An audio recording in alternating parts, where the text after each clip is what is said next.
नमस्कार, 12 की ब्रेकिंग देख रहे हैं आप। मैं आपके साथ राजेंद्र देव। आगे बढ़ेंगे एक बड़ी अपडेट के साथ। सपा एमएलसी स्वामी प्रसाद मौर्य का एक नया ट्वीट सामने आया है। शूद्र समाज पर धर्म की आड़ में अपमानजनक टिप्पणी करने का उन्होंने आरोप लगाया है। ट्वीट में लिखे स्वामी प्रसाद मौर्य की बात को हम आपके सामने रखने जा रहे हैं। इंडियंस आर डॉग ट्वीट करके लिखते हैं, इंडियंस आर डॉग कहकर अंग्रेजों ने जो अपमान और बदसलूकी ट्रेन में गांधी जी के साथ की थी, वो दर्द गांधी जी नहीं समझा था। उसी प्रकार धर्म की आड़ में जो अपमानजनक टिप्पणियां महिलाओं और शूद्र समाज को की जाती हैं, उसका दर्द भी महिलाएं और शूद्र समाज ही समझता है। नया ट्वीट। रामचरितमानस की चौपाई से जो विषय उन्होंने सामने रखना शुरू किया, लगातार रोज बरोज ट्वीट करके उसी सब्जेक्ट को स्वामी प्रसाद मौर्य आगे बढ़ा रहे हैं। नया ट्वीट आज जो उन्होंने किया है आपकी स्क्रीन पर।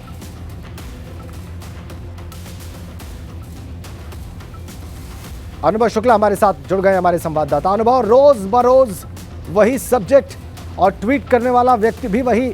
अनुभव, बहुत आसानी से समझा जा सकता है कि स्वामी प्रसाद मौर्य चाहते क्या हैं। देखिए, बिल्कुल आपने ठीक कहा। अब स्वामी प्रसाद मौर्य क्या चाहते हैं, समाजवादी पार्टी क्या चाहती है, 2024 में उनका क्या एजेंडा होगा, क्या रणनीति होगी, ये सबके सामने आ चुका है। और इसीलिए आप देखिए, स्वामी प्रसाद मौर्य रोजाना कुछ न कुछ ट्वीट जरूर करते हैं। और आज जो ट्वीट किया है उसमें एक बार फिर वही जो शूद्र सियासत हो रही है, शूद्र को लेकर यूपी में जो सियासत हो रही है, वही बात उन्होंने लिखी है। और गांधी जी का भी इसमें नाम लिखा है और ये भी लिखा है कि किस तरीके से शूद्रों का अपमान किया जाता है, उसकी जो पीड़ा है वो शूद्र समाज ही समझ सकता है। तो अब ये लग रहा है कि समाजवादी पार्टी उसी ट्रैक पर इस पूरी पॉलिटिक्स को यूपी में लेकर जाना चाहती है।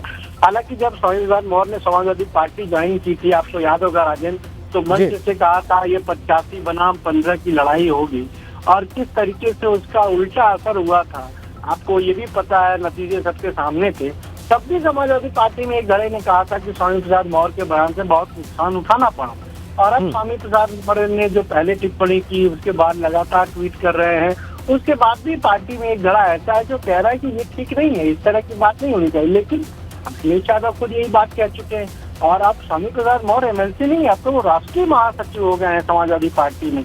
और समाजवादी पार्टी की जो राष्ट्रीय कार्यकारिणी घोषित हुई, आप देखिए, केवल अगर किसी का नाम लोगों को पता चला होगा देश भर में, एक अखिलेश यादव वो पार्टी के राष्ट्रीय अध्यक्ष है और एक स्वामी प्रसाद मौर्य कि वो राष्ट्रीय महासचिव है। 16 राष्ट्रीय महासचिव में शायद ही किसी का नाम किसी को याद हो, लेकिन स्वामी प्रसाद मौर्य का नाम जरूर याद होगा। तो जिस तरीके से ये बार बार टिप्पणी कर, और मुख्यमंत्री की भी पहली प्रतिक्रिया इस पर आ गई है कि जो लोग इस तरह की टिप्पणी कर रहे हैं, कहीं न कहीं उनकी कोशिश ये है कि यूपी में जो उनकी सरकार ने, योगी सरकार ने जो विकास का एजेंडा चलाया है। बिल्कुल बिल्कुल अनुभव, वो सारी बात हमने मुख्यमंत्री की दर्शकों के सामने रखी है और मुख्यमंत्री ने अपना पक्ष और सरकार का पक्ष इस सारे विवाद पर स्पष्ट करने का प्रयास भी किया है। बहुत धन्यवाद आपका। तो रामचरितमानस विवाद के बाद स्वामी प्रसाद मौर्य लगातार कुछ न कुछ या तो कह रहे हैं या फिर ट्वीट के माध्यम से सामने रख रहे हैं। हम आपको 7 दिनों के ट्वीट के बारे में बताते हैं। 26 जनवरी रिपब्लिक डे, गणतंत्र दिवस। लिखते हैं, अभी तक शूद्र वर्ण व्यवस्था का एक अंग था और अब हनुमान धाम के शास्त्र के अनुसार संतुलन खोने वाला शूद्र होता है। नए ज्ञान के लिए धन्यवाद। मतलब ये मान लें कि मेरे बयान पर जिन संतों, महंतों, धर्माचार्यों और जाति विशेषज्ञों ने पागलों की तरह संतुलन खोकर अनाप शनाप कहा है, वो सभी शूद्र और नीच है।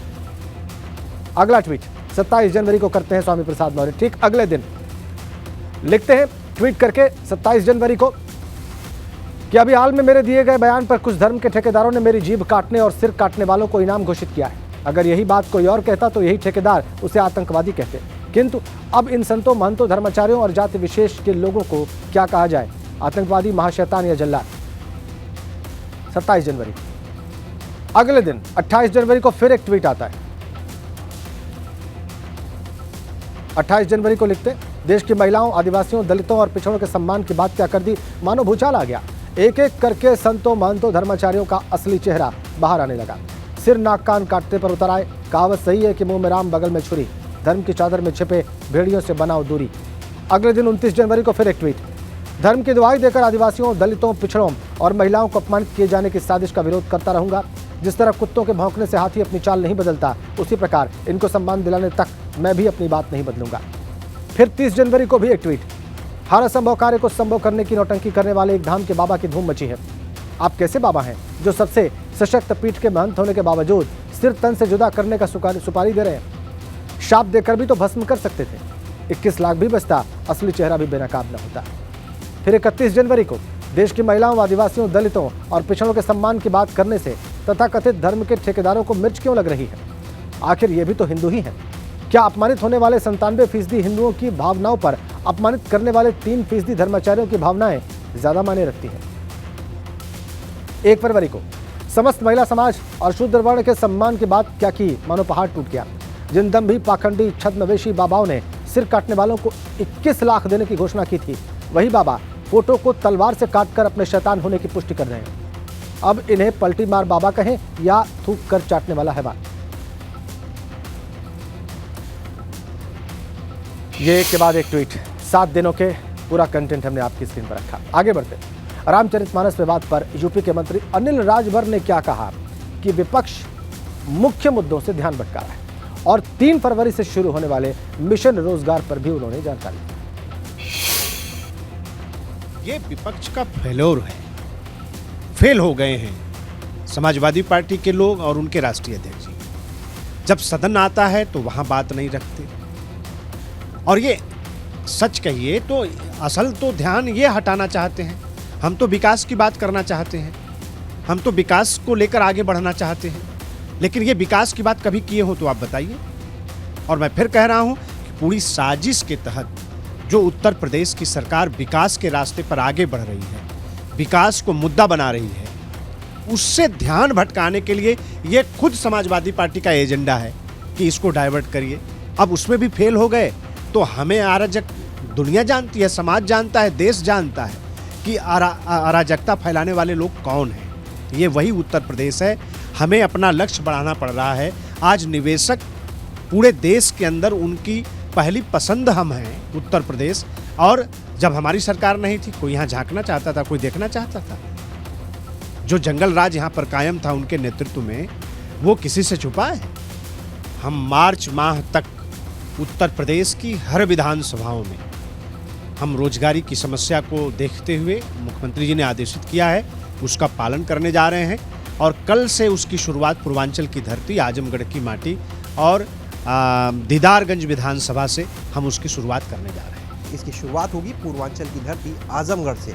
जहाँ तक बात करें रामचरितमानस के विवाद की, तो उन्होंने कहा कि जो बयान मुख्यमंत्री जी का आया वो बिल्कुल 100% सही बात है, क्योंकि सभी जानते हैं कि पिछली सरकारों में जिस तरह की अराजकता होती थी, अब वो माहौल खत्म हो चुका है। और जो उत्तर प्रदेश का लॉ एंड ऑर्डर है, उसकी वजह से आज देश दुनिया के निवेशक यहाँ पर आ रहे हैं। कैमरा सहयोगी हरिओम के साथ शैलेश अरोरा, एबीपी गंगा, लखनऊ।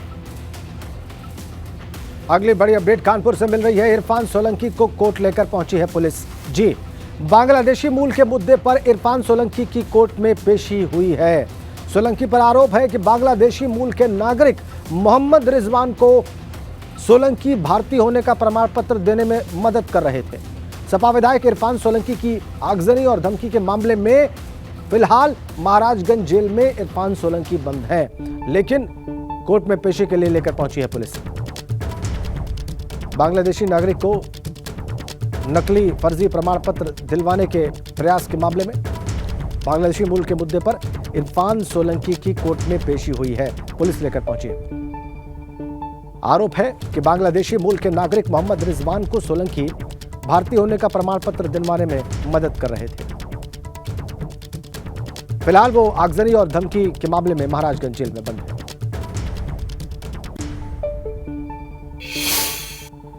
समाजवादी पार्टी के विधायक इरफान सोलंकी को कानपुर पुलिस कोर्ट लेकर के आई है। आज बांग्लादेशी मूल के मुद्दे पर आज समाजवादी पार्टी के विधायक इरफान सोलंकी की कोर्ट में पेशी होनी है। इरफान सोलंकी को हम ये दिखा रहे हैं आपको, देखिए आगे बैठे हुए हैं इरफान सोलंकी, और पुलिस ने घेरा बना रखा है। बांग्लादेशी मूल के मोहम्मद रिजवान को कानपुर पुलिस ने पकड़ा था और इसमें इरफान सोलंकी पर आरोप लगाया गया था कि उनके द्वारा एक प्रमाण पत्र दिया गया जिसमें इरफान सोलंकी ने इस बात की गारंटी ली थी कि वो मोहम्मद रिजवान को जानते हैं और मोहम्मद रिजवान भारतीय नागरिक है। उसके बाद उसके तमाम दस्तावेज बने थे। इरफान सोलंकी को हम आपकी तस्वीरों में दिखा रहे हैं। देखिए, पुलिस अपनी सुरक्षा में इरफान को लेकर के आगे बढ़ रही है। इरफान सोलंकी यहाँ पर साफ तौर पे देखे जा रहे हैं। महाराजगंज जेल से उनको लाया गया है। आज कोर्ट पेशी में जब से वो जेल गए हैं दूसरी बार इरफान को कोर्ट में लाया गया है और पुलिस की सुरक्षा में देखिए अपने समर्थकों को इरफान देखिए एक बार फिर से मजबूती से अपना हाथ दिखाते हुए और कोर्ट में पेशी ले जाया जा रहा है।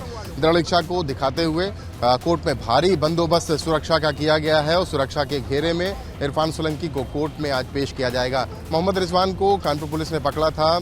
आरोप था कि बांग्लादेशी मूल का नागरिक यहां पर अपनी पहचान को छिपा करके रह रहा है। इरफान सोलंकी का एक दस्तावेज सामने आया था जिसमें वो प्रमाणित करते हुए दिखे थे कि वो रिजवान को जानते हैं और रिजवान कानपुर और इस देश का रहने वाला है। लेकिन बाद में जब दस्तावेज खंगाले गए तो ये निकला कि रिजवान और उसका परिवार बांग्लादेश मूल का है। इस मामले में आज इरफान की कोर्ट में पेशी हो रही है। कानपुर से कैमरामैन पंकज निगम के साथ रतीश त्रिवेदी, एबीपी गंगा।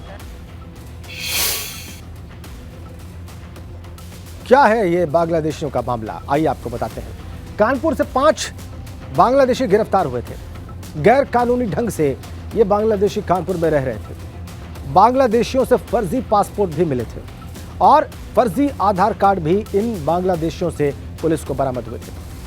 भारतीय करेंसी यानी भारतीय रुपया भी इन बांग्लादेशियों से बरामद किया गया था और यही है सारा प्रकरण। इसमें 2016 से कानपुर में बांग्लादेशी रिजवान रह रहा था और पाकिस्तान की यात्रा भी कर चुका था रिजवान, और इसी के फर्जी प्रमाण पत्र बनवाने में मदद करने का आरोप है विधायक इरफान सोलंकी के ऊपर।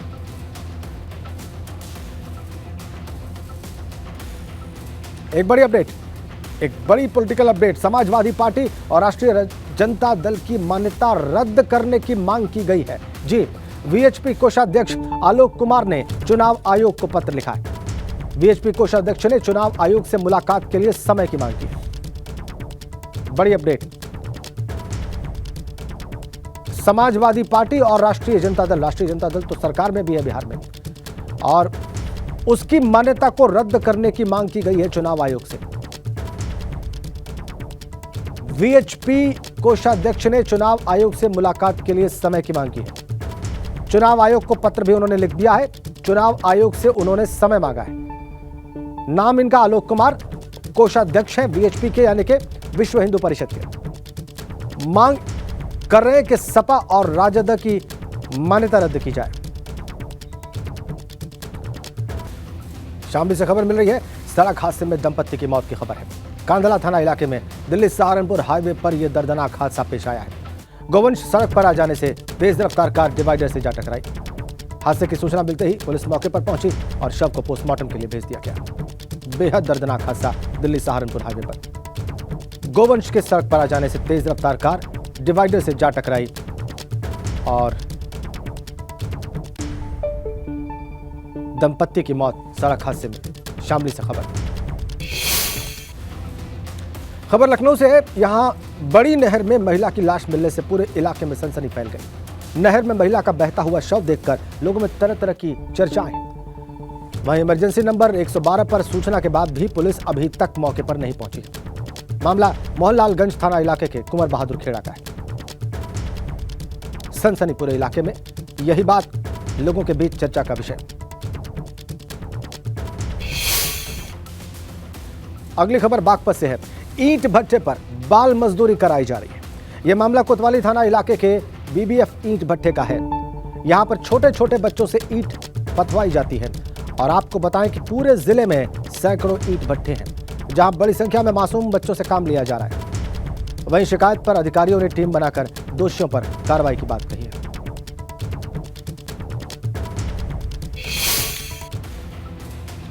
अगली खबर आगरा से है। राशन कालाबाजारी की शिकायत पर आपूर्ति विभाग की टीम ने गोदाम में छापा मारा है और इस दौरान मौके से करीब 100 कुंतल चावल जब्त कर लिया गया। आपूर्ति विभाग की टीम को जानकारी मिली थी कि खेरागढ़ तहसील में धड़ल्ले से चावल का काला कारोबार चल रहा है। आपूर्ति विभाग की टीम ने सैया तेहरा गांव में गोदाम में छापेमारी करके 100 कुंतल से भी ज्यादा चावल जब्त कर लिया है। लगभग 200 कट्टे के आसपास जो कि प्राइवेट कट्टों में है, हाथ की सिलाई में है, बोरी में चावल रखा हुआ है। बाकी इस पे जो अग्रिम कार्रवाई की जा रही है। जो भी गोदाम का मालिक होगा उसके खिलाफ FIR कराई जाएगी। तो ये चावल के आधार पर अभी जस्ट पहुंचा हूँ, कौन है हमें कोई जानकारी नहीं है, इससे यहाँ पे सूचना कर रहा है। इधर बस्ती में कोटेदार पर प्लास्टिक के चावल बांटने का आरोप लगा है। 2 महीने से प्लास्टिक के चावल बांटने का आरोप है कोटेदार के ऊपर। गांव वालों ने जिलाधिकारी से कोटेदार की शिकायत की है और जिलाधिकारी ने जिला पूर्ति अधिकारी को इस सारे मामले की जांच सौंपी है।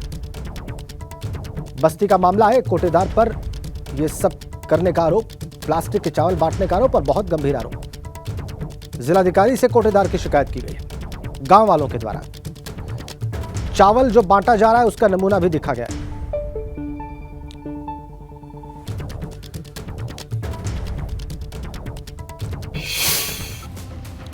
इसी खबर के साथ इस बुलेटिन में फिलहाल इतना ही।